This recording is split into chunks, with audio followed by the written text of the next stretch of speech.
There are 8 questions that you should answer before taking a loan from the bank. You see, the banking system of the world has not a too straightforward history. The banking system of the world is also very complicated, very sophisticated. But over the years, I found that rather than complain about the banking system, because there's a whole lot to complain about the banking system, I actually discovered that the wealthiest people in all parts of the world have very, very interesting relationship with the banking system. In fact, there's no billionaire that does not have a lot to do with the bank. So that is a secret. That's a secret. It actually tells us there's something about developing healthy relationship with the banks.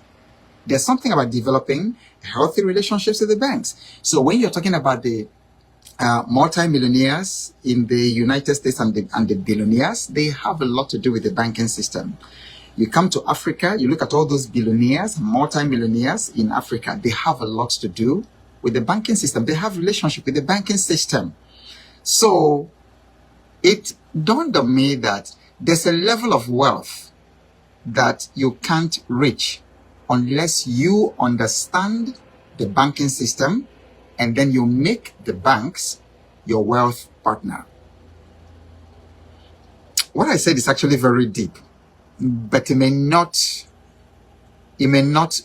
occur to you. It may not hit you as hard as it could until perhaps you go back and replay this video.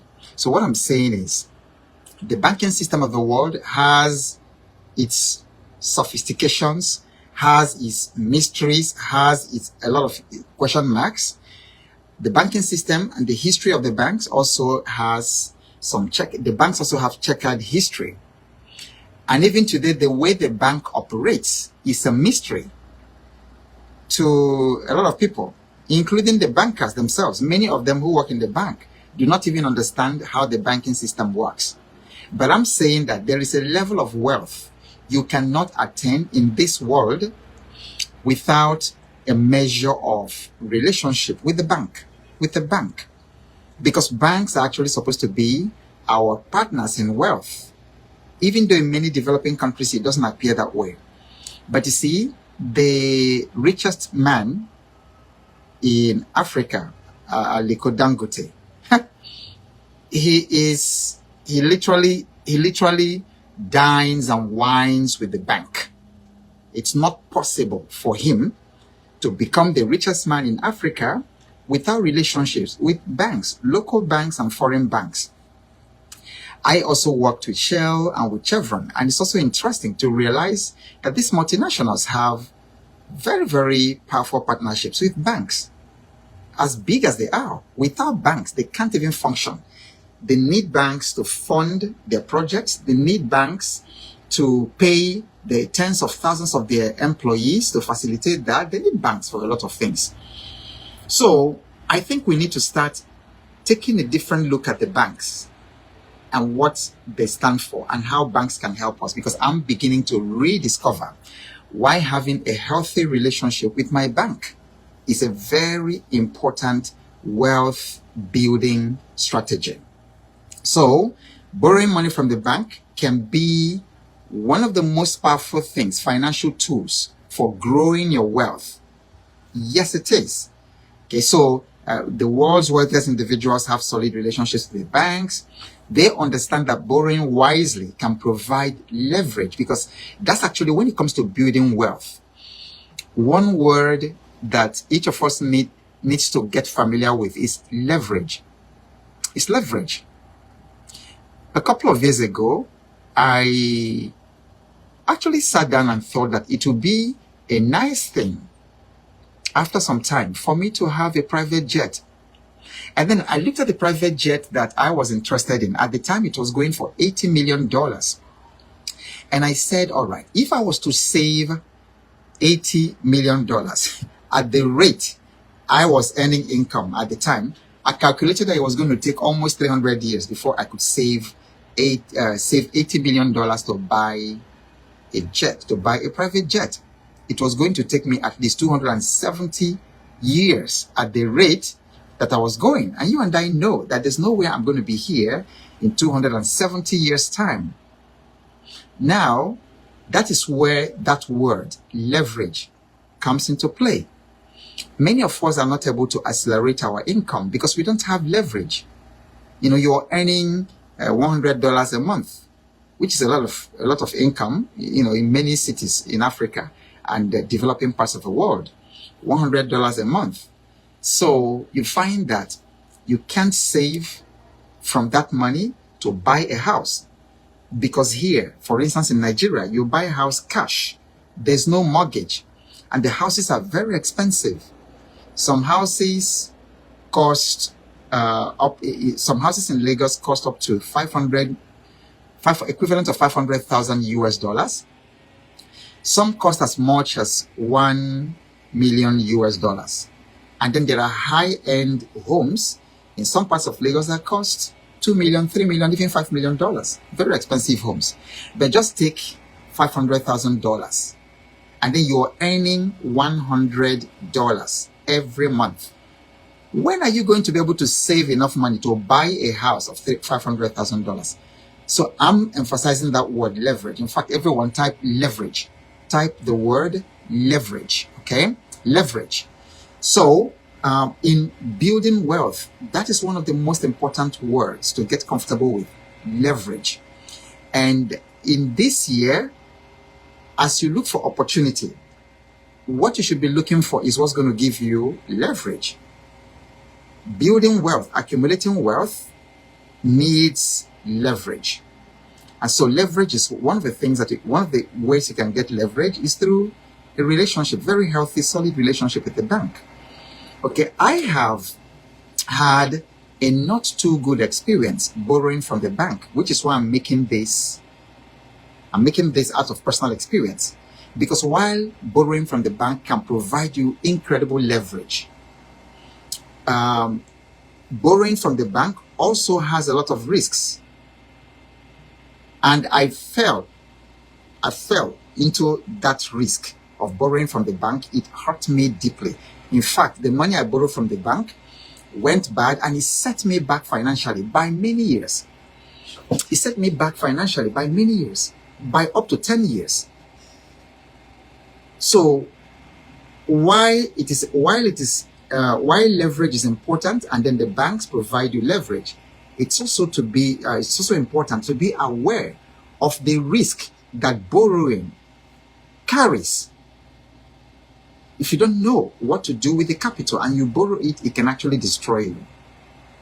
And then as I speak to you, there are thousands of people on a daily basis losing their homes, losing their assets, losing their landed property, losing all kinds of assets that they have, that they use as collateral with the banks because they are defaulting, they are unable to pay back.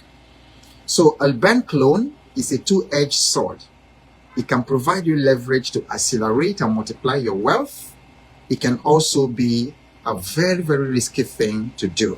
Therefore, there are 8 questions that before you borrow money from the bank, you need to ask yourself.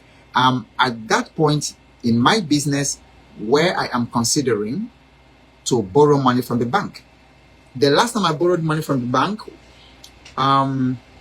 was in 2007. My finger got so burnt that I said, banks, I won't borrow from banks again. But as I considered these 8 questions, and I considered the fact that banks can actually provide leverage for building wealth, I started reconsidering. I said, okay, let me create these 8 questions and answer them in such a way that it could help me to make a very smart decision to borrow from the bank. Is anybody getting it? So I want all of you here, I want all of you listening to this and all of you watching on YouTube to start getting comfortable with building a relationship with your bank. Building a relationship with your bank. Use the banking system. Keep your records very well. Control your income and expenses. Study your financial statements. Use the bank regularly. So by the time the bank sees that you are actually a good customer, they might start asking you to come and take a loan. I've gotten an invitation from one of my banks, a bank manager. They said, come and take money. Come, let's give you money. Let's do something together. Okay, so it's so banks provide leverage, but it can be also very risky taking loans from the bank. So these are 8 questions you need to ask yourself before you fill that form to collect that loan from the bank. The very first question, which is to be expected, is what is the purpose of this loan? What is the purpose of this loan? So you've got to clarify exactly how the loan will be used in your business. Because first of all, my assumption is that you are not borrowing money to eat, or you are not borrowing money to travel. That would be the worst thing anyone could do, to borrow money to buy food to eat, to borrow money to pay for house rent, to borrow money to travel for summer. And people do it. Borrow money from your bank just because you can, and they give you millions, to go for summer. That's not a good idea for me. Okay, so it's called capital. And I think borrowing money to fund a holiday, for me, I would personally classify that as cannibalizing capital. I would categorize that as capital abuse. And I tell you, there is some heavy consequences for abusing capital. And the gravest consequence for abusing capital is financial struggle. I dare say that the financial struggles we are facing today stem from the fact that we abused capital in the past. Type it in the comment section. The financial struggles of today resulted from capital abuse of the past. I speak from my own experience, because the capital I should have used to create wealth, to invest in stocks, to build real estate business, for my family, I was using them to travel, to go for summer, traveling around the world, staying in very good hotels, renting expensive cars, driving from one corner of the earth to the other. I remember renting a car and driving from New York to Toronto in Canada. And I remember driving my family from JFK in New York all the way to Greeley in Colorado. We did it in 3 days. And I look back and I say, yeah, my financial struggles of today stem from my capital abuse of the past. So for many of you who borrow money from the bank to abuse it, you're setting up yourself for financial struggle in the future. So you've got to ask, the first question is, what is the purpose of this loan? Okay, how is it going to be used in your business? For example, is it for expansion? Is it for buying inventory? So perhaps you have a massive demand for your goods. You import certain things from China, maybe ceramic tiles from China, and then there's a massive building project, and the government has just asked you that this project is happening in 6 months' time, and then they've given you a local purchase order, for instance, of $2 million or $3 million, and then you don't have that money, but see, you have a local purchase order, a guaranteed local purchase order. That might be a very good reason. To borrow money. So always think about the purpose of the loan. And I would personally recommend, please don't borrow money to buy consumables. Don't borrow money to put into something that will not bring money. That should be a law. Don't borrow money from the bank to put into something that will not multiply money back. Okay, so the moment you put it into something that doesn't multiply money back, you shouldn't even borrow money to buy a generator for your house. But you can buy a generator for your business. Maybe you need a generator to power up your blender for your juice business. Maybe you need a generator to power up your welding business, that's a good reason to borrow money. But no matter how difficult, it is, don't borrow money to buy generator. It's not a business item. Just so that, you feel comfortable in the night, you can turn on your fan and things like that. I understand that you want to feel comfortable. But see, capital has loss. And I understand that you can pay it back from your salary. But that will also be abuse of capital, because your salary is not meant for you to totally consume. You keep part of it for your living expenses, and then you invest the remaining. So be specific about how the funds will directly contribute to your growth, to the growth of your business, or to its stability or stabilization. Question number 2. Do not borrow from the bank until you answer this question. How will I repay the loan? A lot of people borrow money and then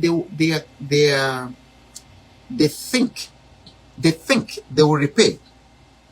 They are basing their ability to repay on something that they are hoping for, something that they are expecting. It may be an uncle promised, I will give you money. I'm going to send you such amount of money from America in 3 months. And then you go borrow against money that you don't have. A lot of people make that mistake. People borrow against something that they don't have, and they are not sure how to repay. So you should have a clear repayment plan in place. One of the sweetest forms of borrowing is if you have a retail store and then you have fast-moving consumer goods. That's an ideal business to borrow money from, because you know that you have the cash flow to easily pay off that loan, because you're getting everyday money. So if you have a business model that brings in cash flow every day, that is that's a much better guarantee that you can pay back the loan than basing your repayment back on something fuzzy. You're not even sure. It's just that you're hoping that the money will come, or you're even hoping that the business will make money. But meanwhile, the business doesn't have the history of such cash flow to pay back. So you begin to run into trouble when you borrow money that you cannot repay. That is the beginning of trouble. And so many people who go to the loan apps to borrow money soon discovered that they just got themselves into financial hell. Okay, so have a clear repayment plan. Can your business cash flow support regular payments? You have to look at your books, look at your cash flow, look at what you have to repay the bank every month. Compare it with what your business usually brings in. Okay? And will the impact of the loan on your overall financial health be positive, or is it going to knock you down?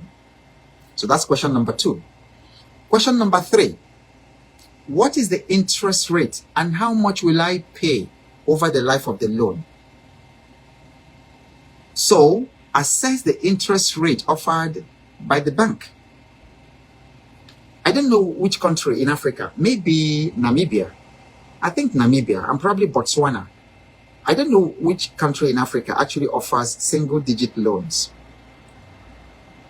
Loans in Africa, in some countries in Africa, get to as much as 30%, 35%. So those of you from Ghana, what is it in Ghana right now? I know there was a time it was 35%. In Nigeria, I think it's 30%. Can somebody who has current info, please type it in the comment section. What is the interest? In fact, every one of you, what is the interest rate in your country? So I can see Zambia here. I can see Fiji Island here. I can see, I think there's Namibia, there's Zimbabwe, there's Namibia, there's Kenya. Of course, there's Nigeria here. So I want each of you type the interest rate of your country, your current interest rate of your country. So I would like to know which African country has the most friendly interest rate. So you have to understand the interest rate and then how much you would pay over the life of the loan. Okay, so Tapa says it's 35% in Nigeria.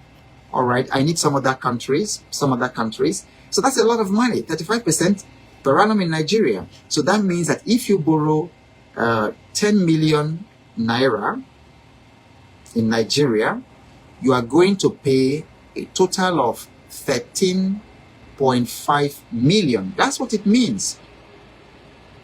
Okay, not even counting the charges. There are some other charges. So you might borrow 10 million, but in the life of the loan, if you are paying it back within 1 year, you're probably paying back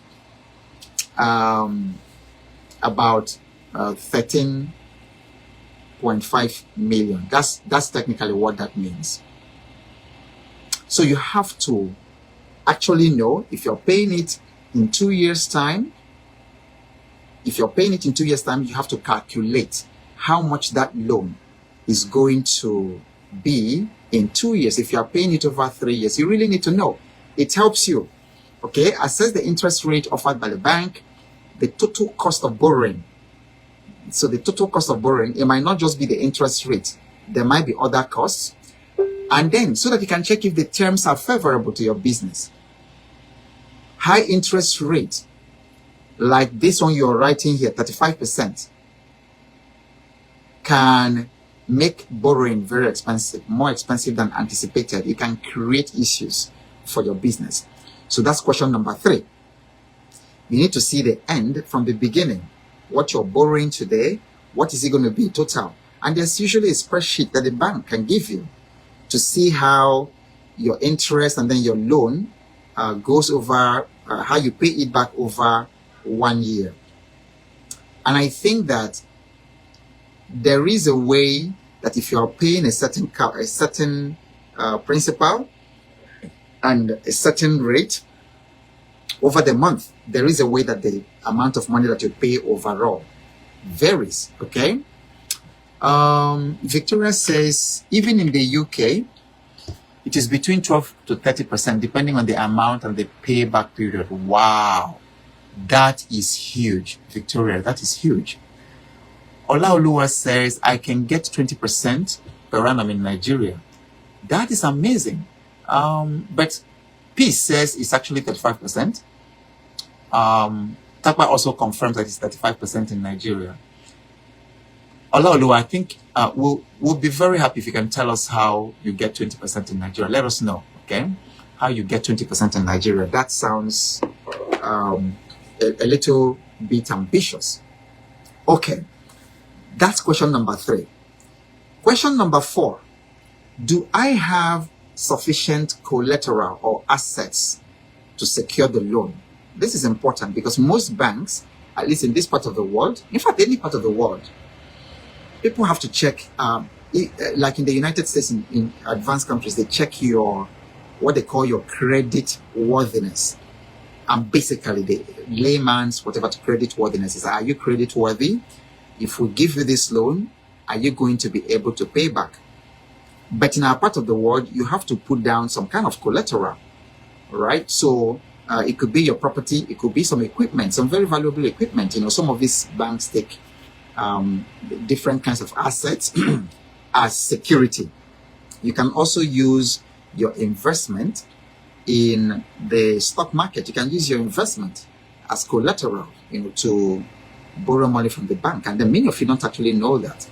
So if you have a portfolio of 50 million in the Nigerian stock market, you can actually use that as a collateral to borrow money, to borrow millions. There are also some insurance packages that allow you to borrow against your insurance. Okay, so make sure you have. So the question number 4 is, do you have sufficient collateral or assets to secure the loan? So understand the risks involved in using personal or business assets to secure the loan. Please understand the risk.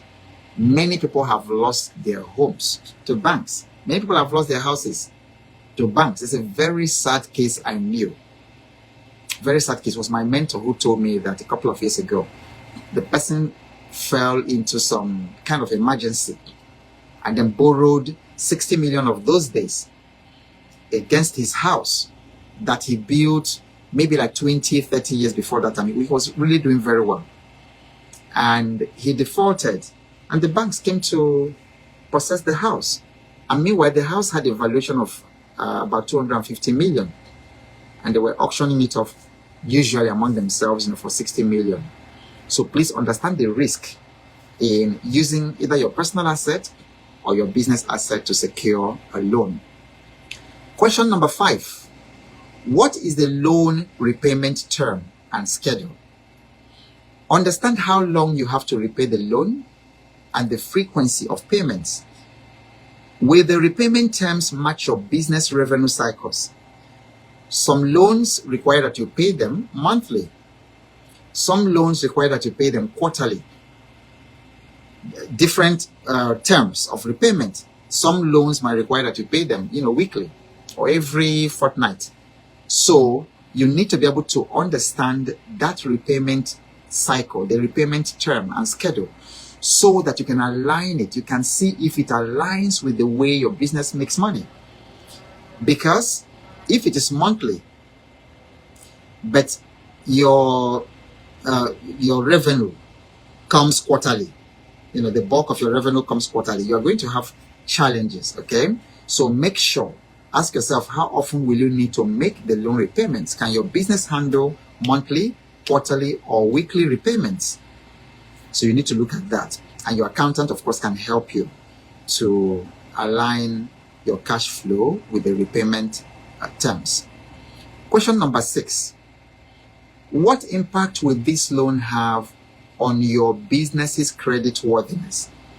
This means you should understand how taking on additional debt will affect your business credit score, particularly for those in the US.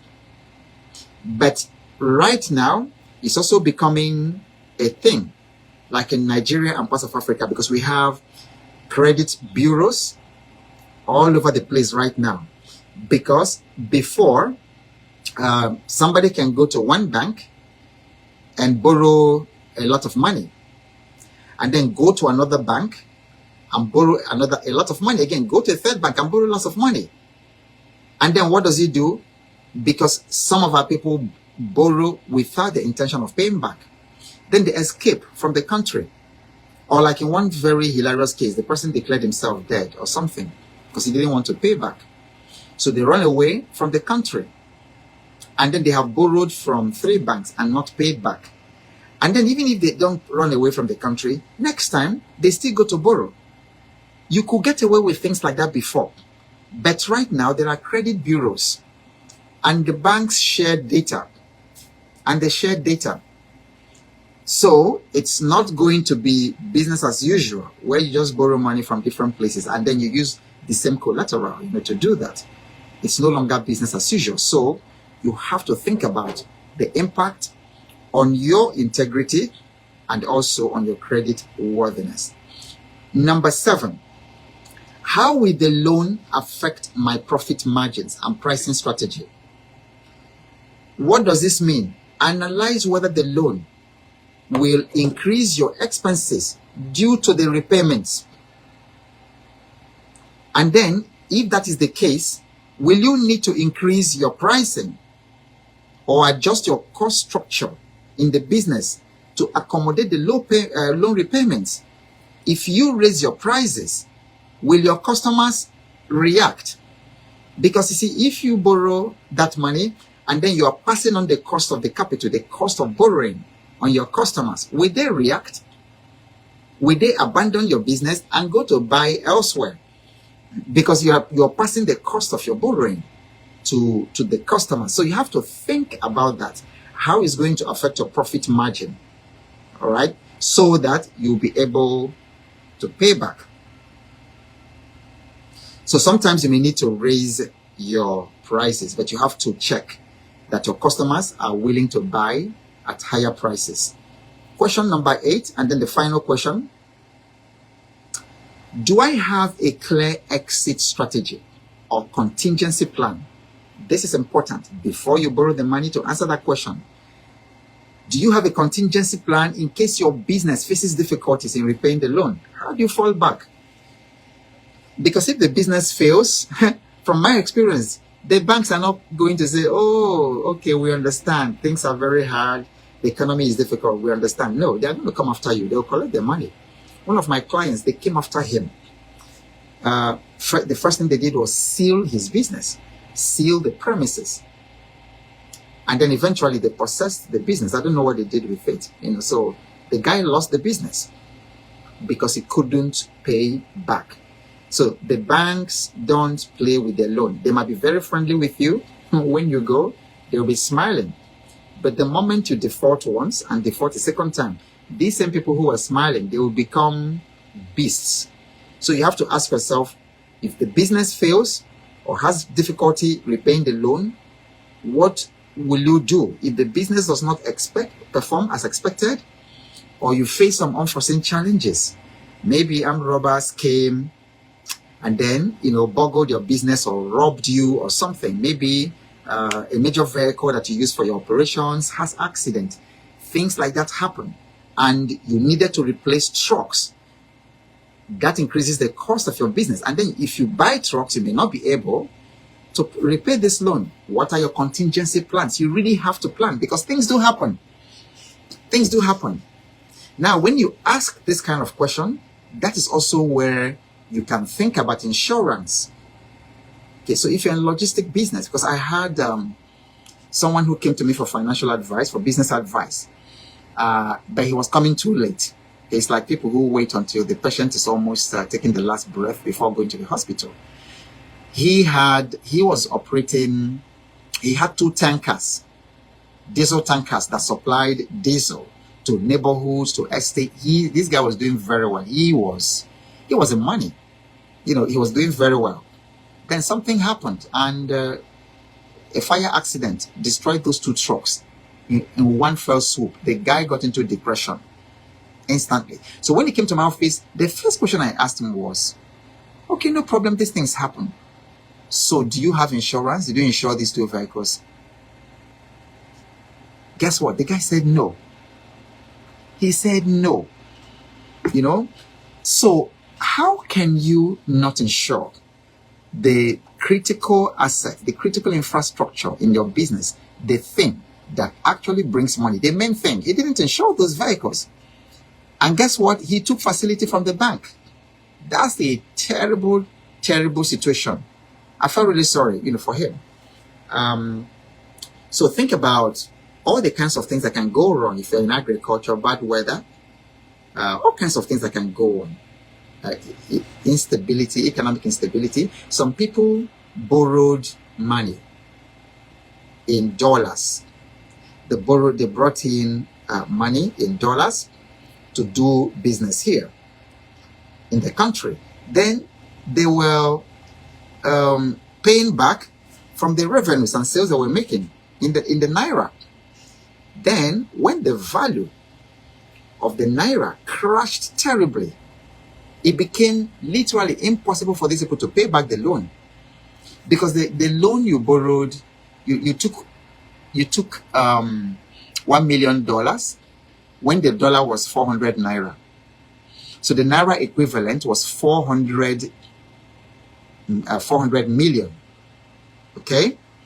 Then all of a sudden, some of you here, if you know what I'm talking about, because I have clients that these things took out of business who are still paying today. Then the naira went from 400 naira, a government came. Actually, it happened.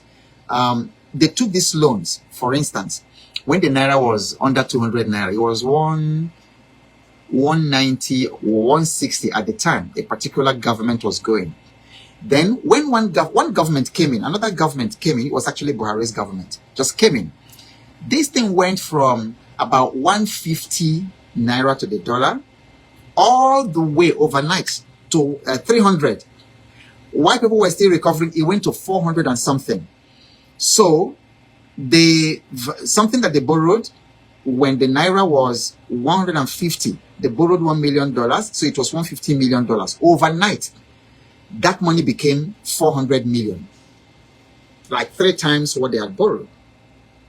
So they weren't, it was difficult. And some companies folded. Some companies are still paying today. Some are in court. Because how do you pay back? Why they were still crying that it was 400 million? The naira went to 700. And today we are talking about 1,700 naira. So imagine somebody, you borrowed a loan when it was 150 million naira. You borrowed $1 million. It was $150 million, 150 million naira. Just a few years down the line, that 150 million has become 1.7 billion. Meanwhile, at the time you borrowed the money, your business was doing 300 million, which was very good. Now, that business doing 300 million has to repay 1.7 billion. Are you getting what I'm saying? So it's important to think through these things, very, very well before you borrow money from the bank. Okay, so let me summarize. And as I'm summarizing, I want everybody, as usual, in the comment section, please type what your aha moment, what opened your eye today in today's session. All right, so let me summarize the 8 questions you should answer before taking a loan from the bank. Number 1, what is the purpose of the loan? Okay, why are you taking this? What exactly? Be very specific what is going for. Number 2, how will you repay the loan? It should not be a vague answer. You should have a very, very tangible cash flow to be able to repay the loan. Number 3, what is the interest rate and how much will I pay over the life of the loan? You really need to know. Like these guys who borrowed $1 million when it was 150 million naira.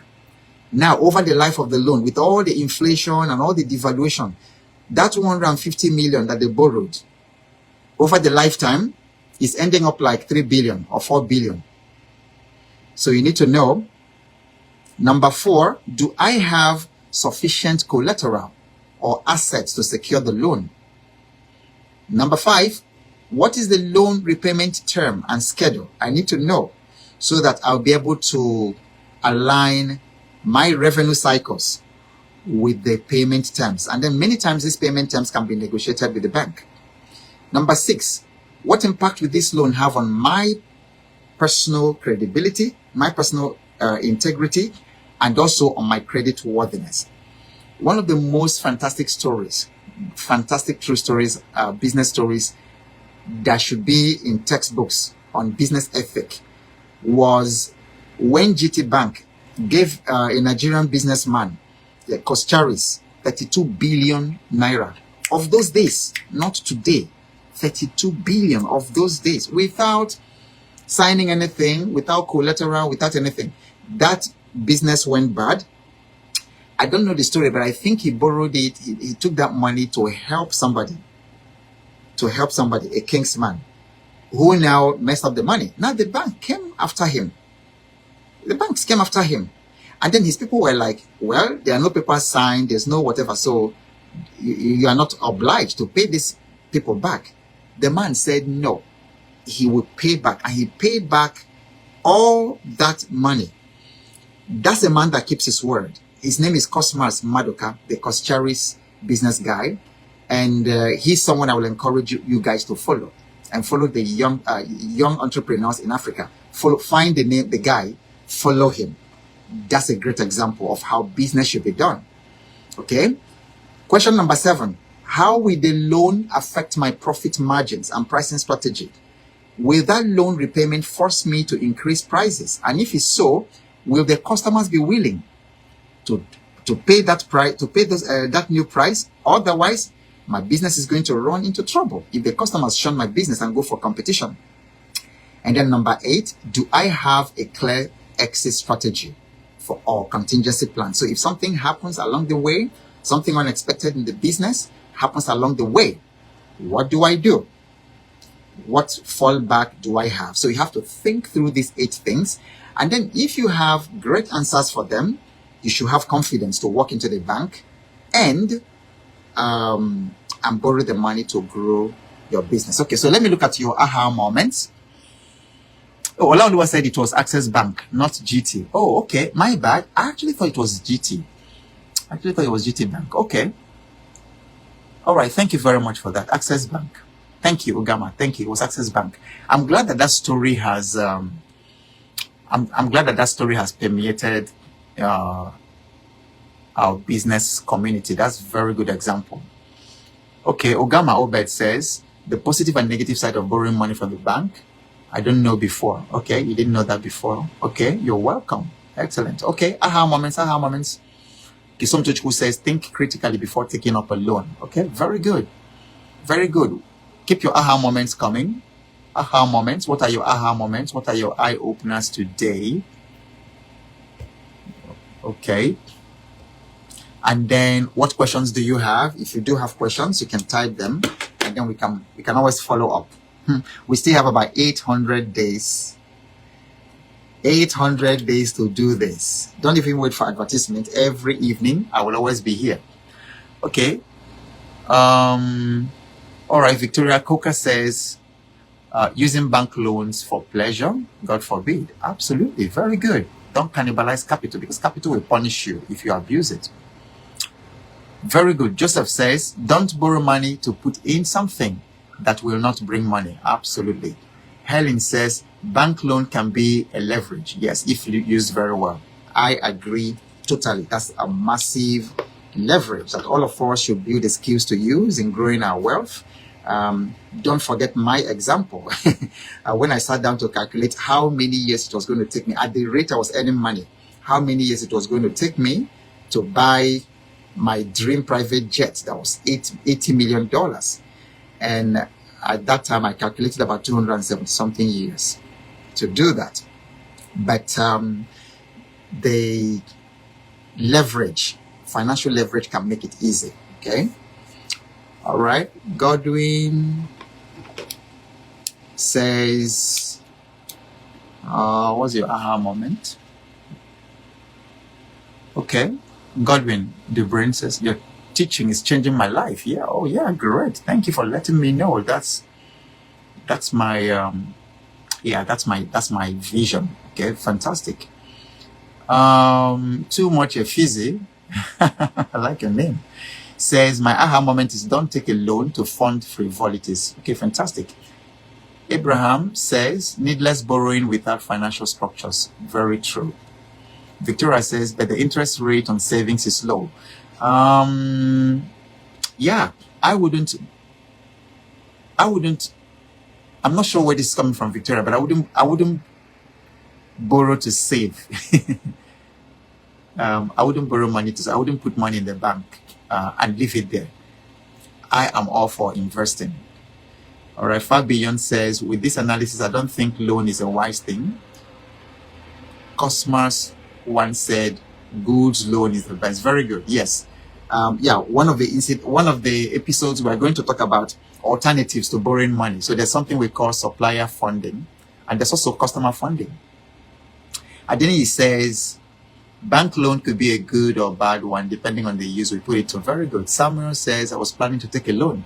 Now I know how to negotiate. Very good for you. Awesome. All right. So this is where we're going to draw the curtain tonight. Thank you all for showing up. I'm going to be here for you same time tomorrow night. So whatever happens, keep showing up, because you just have no idea what's coming your way next. And I'll see you tomorrow. Good night.